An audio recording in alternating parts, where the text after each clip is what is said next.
अरीज। अंग्रेजी में spelling AREJ Areej.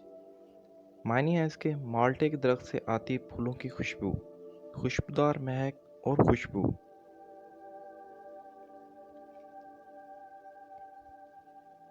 नाम है सारा। अंग्रेजी में स्पेलिंग SARA सारा।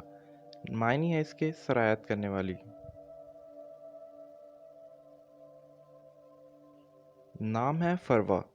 अंग्रेजी में स्पेलिंग FARWA फरवा।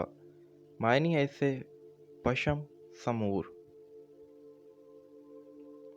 नाम है सायरा। अंग्रेजी में स्पेलिंग SAIRA सायरा। मायने है इसके सैर करने वाली। नाम है जोया। अंग्रेजी में स्पेलिंग ZOYA जोया। मायने है इसके मोहब्बत, चाहत और ज़िंदगी। कमेंट करके बताइए कि आपको हमारी ये वीडियो कैसी लगी और मज़ीद वीडियो देखने के लिए हमारा ये चैनल सब्सक्राइब करें। तब तक के लिए हमें इजाज़त दें। अल्लाह नेगहबान।